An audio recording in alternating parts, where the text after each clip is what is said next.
Good afternoon to all and welcome to my YouTube channel Nucleus Aviation Centre. आज हम लोग बात करने वाले हैं शॉक स्ट्रट के ऊपर। ठीक है, इसमें हम लोग जानेंगे कि शॉक स्ट्रट वर्क कैसे करता है, क्या क्या कंपोनेंट्स हैं, तो इसके क्या क्या काम है, ये सब बातें आज हम लोग पढ़ेंगे। तो इससे पहले आपको बताएं कि हमने लैंडिंग गियर के ऊपर एक और वीडियो पहले अपलोड कर रखा है, जिसे नहीं देखा जरूर जाकर देखें। हमने वहाँ बताया कि लैंडिंग गियर का क्या इंपॉर्टेंस है, लैंडिंग गियर के क्या क्या क्लासिफिकेशन है, जैसे कि टेल व्हील लैंडिंग गियर क्या होता है, टेंडम लैंडिंग गियर क्या होता है, ट्राइसाइकिल लैंडिंग गियर क्या होता है, वो सब बातें हमने पिछले लेक्चर में किया। और फिर हमने बताया था कि बोगी व्हील लैंडिंग गियर के नोमेनक्लेचर क्या है। तो जरूर आप जाकर देखें, तभी आपको ये कहानी, इसके आगे की कहानी आपको समझ में आएगी। तो अगर हम बात करें शॉक स्ट्रट की, तो पहले ऐसे समझते हैं कि देखिए, जब एयरक्राफ्ट लैंड करता है तो वहाँ क्या होता है, आपका जैसे ही ग्राउंड को टच करता है तो वहाँ क्या होता है, आपका बहुत बड़े अमाउंट में क्या होता है, शॉक प्रोड्यूस होता है। ठीक है, उसको एब्जॉर्ब करने के लिए, उसको रिड्यूस करने के लिए, उसको डिसिपेट करने के लिए क्या लगा होता है, आपके पास शॉक स्ट्रट लगे होते हैं। ठीक है, अभी हम लोग आगे पढ़ेंगे कि शॉक स्ट्रट का काम कैसे करता है। ठीक है, तो क्या करता है इसका, पहला हम लोग क्या पढ़े कि इसको रिड्यूस करता है, शॉक को रिड्यूस करता है कौन, शॉक स्ट्रट। ठीक है, तो उस शॉक को रिड्यूस अगर नहीं करेगा, अगर ऐसा डिवाइस नहीं लगाएंगे तो वहाँ क्या होगा, आपका पहला तो क्या होगा, स्ट्रक्चर डैमेज पहुंचा सकता है। ठीक है, आप खुद सोचिए, किसी को आप अचानक झटका मारोगे या फिर कोई भी ऐसे छोटे कंपोनेंट है उसको अगर अचानक उसमें फोर्स अप्लाई करो, क्या होगा, उसका स्ट्रक्चर डैमेज हो सकता है, वो टूट भी सकता है ना। तो यहाँ पे क्या होता है, अगर आपके पास शॉक स्ट्रट नहीं हो, उस शॉक एब्जॉर्बर डिवाइस नहीं हो, तो क्या होगा, पहला तो स्ट्रक्चरल डैमेज पहुंचाएगा। ठीक है, दूसरा क्या होगा, जो आपका अंडर कैरेज है, जो आपका लैंडिंग गियर है, वो भी आपका क्या हो सकता है, वो भी डैमेज पहुंचा सकता है। ठीक, स्ट्रक्चरल डैमेज में क्या होता है, आपका स्ट्रेंथ अपॉन वेट रेशियो जो है वो क्या करेगा, रिड्यूस कर देगा। मींस इसका स्ट्रेंथ को क्या करेगा, घटा देगा। तो स्ट्रेंथ घटेगा तो स्ट्रेंथ अपॉन वेट रेशियो भी घटेगा, है ना। तो ये सभी चीजें से बचने के लिए हम लोग क्या करते हैं, शॉक स्ट्रट का यूज करते हैं।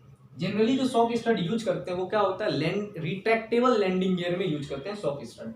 ठीक है, अगर हम इसकी कंपोनेंट की बात करें, शॉक स्ट्रट की कंपोनेंट की बात करें, तो ये आपका दो टेलीस्कोपिंग जो होता है आपका सिलेंडर या आपका ट्यूब कह सकते हैं, से बना होता है।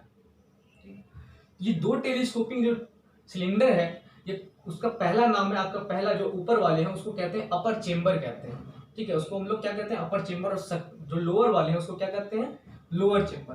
तो इसको क्या नाम है, अपर चेंबर। ठीक है, और इस लोअर वाले को कहते हैं, लोअर वाले सिलेंडर का क्या नाम है, लोअर चेंबर। ठीक है, इसको हम लोग पिस्टन भी बोलते हैं, लोअर सिलेंडर पिस्टन भी बोलते हैं।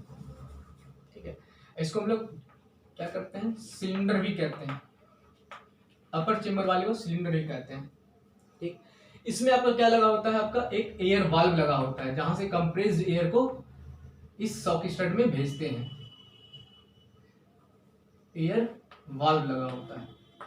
ये भी आपका एयर वाल्व दो तरह का होता है, वो हम लोग आगे पढ़ेंगे कि ये दो तरह का, उसमें क्या क्या डिफरेंस होता है, दो तरह का, वो अलग अलग क्या काम है उसका, वो सब बातें हम लोग एयर वाल्व के बारे में आगे बात करेंगे। ये आपका एक अपर चेंबर है, ये आपका एक लोअर चेंबर है। ठीक, ये आपका क्या है, टॉर्क आर्म है। टॉर्क आर्म हम लोग को पता है कि क्या करता है, हमने पिछले वाले वीडियो में बताया है। टॉर्क आर्म व्हील के अलाइनमेंट को क्या करता है, मेंटेन करता है। ठीक है, उसके व्हील को ये जोड़े रखता है। ठीक है, उसके बाद आपका क्या है, ये आपका ऑर्फिस लगा हुआ है, ऑर्फिस लगा हुआ है, और यहां पर आपका क्या है, ऑर्फिस प्लेट है, ऑर्फिस प्लेट। और ये आपका यहां पर क्या है, मीटरिंग पिन है। कुछ शॉक स्ट्रट में क्या होता है, मीटरिंग पिन के जगह पे क्या होता है, मीटरिंग ट्यूब भी लगा होता है। तुम लोग आगे जानेंगे नेक्स्ट लेक्चर में कि ट्यूब का कैसे होता है, क्या मैकेनिज्म है उसका, क्या वर्क है, कैसे वर्क करता है। ये आपका क्या है, मीटरिंग पिन। ठीक, अब जो अपर चेंबर है आपका, जो अपर सिलेंडर है, उसमें क्या होता है, कंप्रेस्ड एयर भरा होता है। ठीक है, इसमें क्या होता है, कंप्रेस्ड एयर भरा होता है। और इसमें लोअर चेंबर यानी कि आपका पिस्टन, इसके अंदर आपका क्या होता है, हाइड्रोलिक फ्लूइड भरा होता है, ठीक। इसके अंदर क्या होता है, हाइड्रोलिक फ्लूइड। अब एक क्वेश्चन मन में उठना चाहिए कि हम लोग कंप्रेस्ड एयर को ही क्यों यूज कर रहे हैं और यहाँ पर हाइड्रोलिक फ्लूइड को ही क्यों यूज कर रहे हैं, इन दोनों का क्यों हम लोग यूज करें। तो आपका आंसर ये है कि कंप्रेस्ड एयर जो होते हैं इंडस्ट्रियल प्रोसेस में आपका जो एनर्जी को ट्रांसफर करने के लिए एक मीडियम चाहिए होता है, वो सबसे बेस्ट मीडियम आपका यही है, कंप्रेस्ड एयर मींस नाइट्रोजन आपका जो है सबसे बेस्ट मीडियम होता है एनर्जी को ट्रांसफर करने के लिए, ठीक। दूसरी खास बात इसकी क्या है कि इसके हेल्प से जो ब्रेक अप्लाई करते हैं तो वो आपका बहुत ही सेफली क्या होता है, ऑपरेट होता है, बहुत ही इफिशियंटली आपका ऑपरेट होता है। इस वजह से हम लोग क्या करते हैं, कंप्रेस्ड एयर यूज करते हैं। अब बात आती है कि हाइड्रोलिक फ्लूइड का ही यूज क्यों करना है। तो हाइड्रोलिक फ्लूइड और किस तरह के हाइड्रोलिक फ्लूइड यूज करते हैं। तो हाइड्रोलिक फ्लूइड का यहाँ क्या है कि आपका जो हाइड्रोलिक फ्लूइड है यहाँ पे क्या होता है, ये इंटरमिक्सिबल होता है, ठीक है, ये मिसिबल होता है। पहली तो ये प्रॉपर्टी है कि ये मिसिबल होता है। दूसरी खास बात इसकी क्या है, ये आपका इस कंपोनेंट को कोरोजन से बचाता है, ठीक है, ये आपका कंपोनेंट्स को के कोरोजन से बचाता है, जंग लगने से बचाता है, ठीक है, प्रोटेक्ट करता है वियर से, ठीक है। अब हम लोग जो यूज करते हैं हाइड्रोलिक फ्लूइड वो हम लोग जनरली अभी के जो न्यू जनरेशन एयरक्राफ्ट है वहां पर हम लोग करते हैं FH-42। हाइड्रोलिक फ्लूइड का नाम है FH-42। इसकी क्या प्रॉपर्टी है, FH-42 की खास बात क्या है कि ये इसकी जो विस्कोसिटी रेंज होती है बहुत ही अच्छी होती है। आपका 40 डिग्री सेल्सियस से 200 डिग्री सेल्सियस तक इसकी जो विस्कोसिटी होती है वो आपका क्या होता है 7 CST। आप समझ सकते हैं कितना बड़ा आपके लिए हेल्पफुल है ये, इसको यूज करने के लिए कितना बड़ा हेल्पफुल चीज है ये। मींस आपका लो टेम्परेचर पे भी ये आपका बहुत ही अच्छी तरीके से वर्क करेगा, ठीक है। इसकी जो फ्लूइडिटी प्रॉपर्टी है वो अपने आप खोएगा नहीं, इसकी जो सॉलिडिटी प्रॉपर्टी होगी वो जल्दी नहीं आएगा। लो टेम्परेचर पे क्या होता है, फ्लूइड क्या होता है, जमने लगता है, वो जल्दी जमेगा नहीं। तो हम लोग इसको क्या कर सकते हैं, लो टेम्परेचर में भी यूज कर सकते हैं।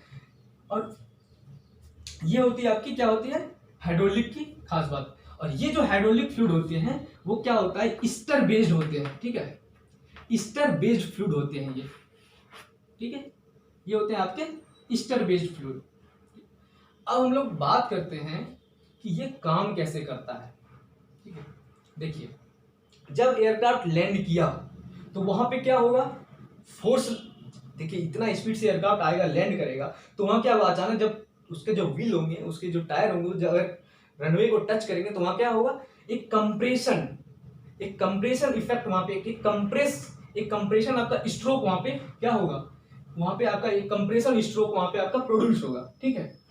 तो वो कंप्रेशन स्ट्रोक से क्या होता है, आपका जो हाइड्रोलिक फ्लूइड होते हैं ये क्या होता है, हाइड्रोलिक फ्लूइड आपका लोअर चेंबर से अपर चेंबर की तरफ जाता है। अब यहाँ पे आपका क्या लगा है, ऑरिफिस लगा है। ऑरिफिस का काम क्या होता है कि जो भी हाइड्रोलिक फ्लूइड अपर से लोअर आ रहा है, अपर से लोअर जा रहा है कंप्रेशन के समय या फिर एक्सटेंशन के समय अपर से लोअर आ रहा है, तो वो आपका क्या करता है, ऑरिफिस रास्ता प्रोवाइड करता है, एक वे प्रोवाइड करता है इसको पास करने के लिए। यहां पे आपका क्या लगा है, मीटरिंग पिन लगा हुआ है, ये क्या है आपका मीटरिंग पिन। मीटरिंग पिन का काम क्या है कि जो भी फ्लूइड, हाइड्रोलिक फ्लूइड ऊपर जाएगा, ठीक है, और वो जब नीचे आएगा, ठीक है, तो उसकी फ्लो रेट को मेंटेन करता है। मेंटेन कैसे होता है, इस मीटरिंग पिन की जो शेप होती है वो क्या होता है आपका वेरिएबल होती है, ठीक है। तो मीटरिंग पिन की वेरिएबल शेप की वजह से क्या होता है, हाइड्रोलिक फ्लूइड जो ऊपर जा रहा है उसकी क्या होता है, फ्लो रेट को हम लोग कंट्रोल करते हैं। तो ये आपकी इसकी खास बात क्या हो गई मीटरिंग पिन की, ये क्या करता है, फ्लूइड के जो हाइड्रोलिक फ्लूइड ऊपर जा रहा है उसको क्या करता है, फ्लो रेट को कंट्रोल करता है। और ऑरिफिस की क्या हो गई, ये एक रास्ता प्रोवाइड करता है, एक वे प्रोवाइड करता है हाइड्रोलिक फ्लूइड को ऊपर जाने के लिए या फिर ऊपर से नीचे आने के लिए, ठीक। जब लैंड आपका किया एयरक्राफ्ट तो वो क्या होगा, यहाँ पे ये क्या होगा, कंप्रेस होगा। ये जो आपका लोअर चेंबर है ये आपका क्या होगा, कंप्रेस होकर कहां जाएगा, अपर चेंबर के अंदर में। जैसे ये अपर चेंबर के अंदर जाएगी तो क्या करेगा, इस कंप्रेस्ड एयर को क्या करेगी, कंप्रेस करेगी। इस कंप्रेशन की वजह से वहां पे क्या होता है, एक स्प्रिंग इफेक्ट प्रोड्यूस होती है।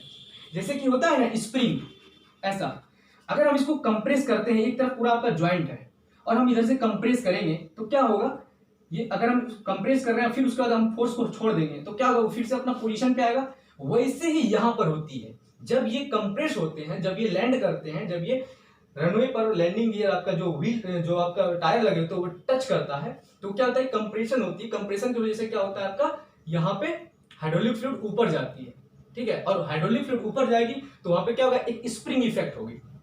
अब वो स्प्रिंग इफेक्ट क्या करेगा, अभी हमने बताया कि अगर हम इसको फोर्स दिए तो क्या होगा, इसकी क्या होगी, ये ज्यादा कंप्रेस होगी, अगर इस फोर्स को हटा दिए तो फिर से अपना पोजीशन पे आ जाएगा, है ना। तो वैसे ही यहाँ पे काम होता है, ठीक। ये जो आपका हाइड्रोलिक फ्लूइड ऊपर गया तो वहां पे क्या हो गया, कंप्रेशन। अब एक्सटेंशन के समय क्या होगा, एक्सटेंशन के समय क्या होगा कि जो भी यहाँ पे हाइड्रोलिक फ्लूइड आया हुआ है आपका, ठीक है, जो भी हाइड्रोलिक फ्लूइड आया हुआ है आपका, ठीक है, तो वो आपका फिर से एक्सटेंशन के समय क्या होगा, इसी ऑरिफिस पे होते हुए मीटरिंग पिन के हेल्प से आपका क्या होगा, ये हाइड्रोलिक फ्लूइड नीचे जाएगा, ठीक। यही आपका प्रोसेस है शॉक को एब्जॉर्ब करने के लिए, ठीक है, यही आपका प्रोसेस है ये शॉक स्टड का, कैसे एब्जॉर्ब करता है आपका शॉक को, कैसे आपका झटका जो होता है कैसे एब्जॉर्ब करता है, ये है आपका शॉक स्टड का, ये वर्किंग ऐसे होता है। और ये जो टॉर्क आर्म है, ये टॉर्क आर्म आपका क्या करता है, ये आपका यहाँ पे आपका लोअर अपर सिलेंडर के लोअर में जुड़े होते हैं और लोअर सिलेंडर के लोअर में जुड़े होते हैं। ये जब अंदर जाएगी तो क्या होगा, ये आपका ये ऐसे है तो ये आपका ऐसे हो जाएगी, ठीक है, मीन्स ऐसे।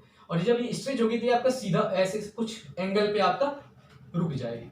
तो टॉर्क आर्म का हमने क्या बताया था कि व्हील के अलाइनमेंट को बनाए रखता है, व्हील के अलाइनमेंट को क्या करता है, मेंटेन करता है। तो ये आपके पूरा शॉक स्टड का ऐसा होता है कि आपका पूरा ये।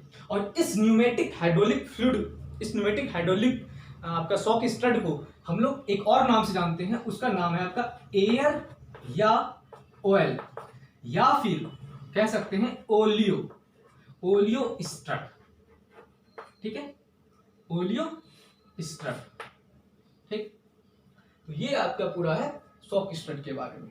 अब हम लोग जो नेक्स्ट पढ़ेंगे वो आपका इसके आगे पढ़ेंगे हम लोग कि ये आपका मीटरिंग पिन, सॉरी, ये आपका जो आपका एयर वाल्व है वो दो तरह के होते हैं, उसमें क्या डिफरेंस है, छोटा सा है, 2 मिनट का काम है आपका, ये डिफरेंस पढ़ेंगे। उसके बाद हम लोग इस टॉर्क के बारे में थोड़ा सा करेंगे, और उसके बाद हम लोग यहाँ तो मीटरिंग पिन है, हम लोग एक और पढ़ेंगे शॉक स्टड जिसका होगा मीटरिंग ट्यूब लगा होगा, उसका हम लोग आगे लेक्चर में करेंगे। और यहाँ आपका क्या होता है, इस शॉक स्टड के में आपका एक जो है यहाँ पे राइड कंट्रोल वाल्व लगे होते हैं, ठीक है। इसका काम क्या है कि जो भी सरफेस पर अगर एयरक्राफ्ट वहां मूव कर रहा है तो अगर वो सरफेस इरेगुलर है तो वहां उस इरेगुलरिटी की वजह से जो वाइब्रेशन प्रोड्यूस होगी उस वाइब्रेशन को बचाता है, उस वाइब्रेशन से बचाता है आपका कौन, राइड कंट्रोल वाल्व। और कुछ शॉक स्टड में क्या होता है, आपका स्नबिंग डिवाइस लगा होता है, क्या होता है, स्नबिंग एंड डैम्पिंग डिवाइस लगा होता है, ठीक है, डैम्पिंग और स्नबिंग डिवाइस लगा होता है। इसका काम क्या है कि जब यहां पर एक्सटेंशन स्ट्रोक हो रहा होगा, जब एक्सटेंशन स्ट्रोक हो रहा होगा, कंप्रेशन के बाद जब एक्सटेंशन हो रहा होगा तो उस वक्त क्या होता है, आपका स्नबिंग और डैम्पिंग डिवाइस जो होते हैं आपका रिबाउंड होने से क्या होता है, इस शॉक स्टड को रिबाउंड होने से, पलटाव होने से आपका क्या होता है, बचाता है, ठीक है।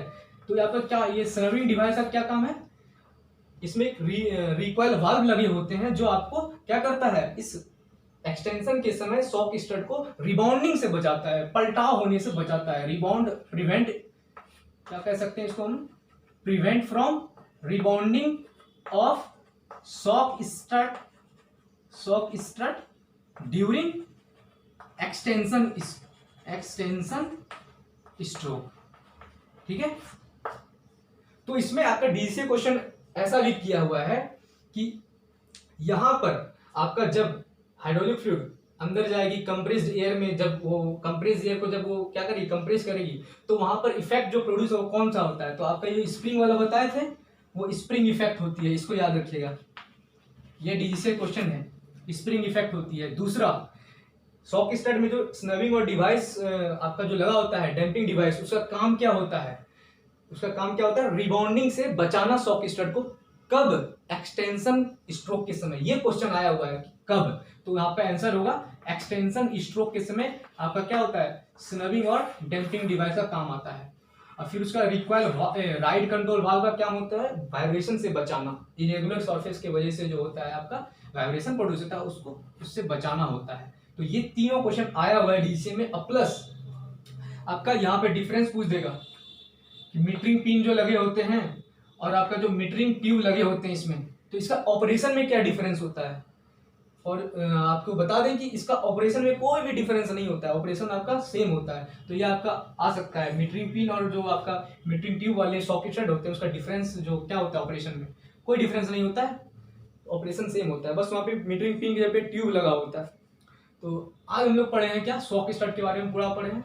अब हम लोग आगे क्या पढ़ेंगे, अब पहले बताया आपको कि एयर वाल्व के बारे में पढ़ेंगे कि एयर वाल्व कितने तरह के होते हैं, 2 तरह के, तो दोनों में क्या कॉमन डिफरेंस है, ठीक है। उसके बाद हम लोग क्या पढ़ेंगे कि आपका जो मीटरिंग ट्यूब वाले होते हैं उसमें कैसे क्या होता है, इसका काम क्या होता है, वो सब पढ़ेंगे।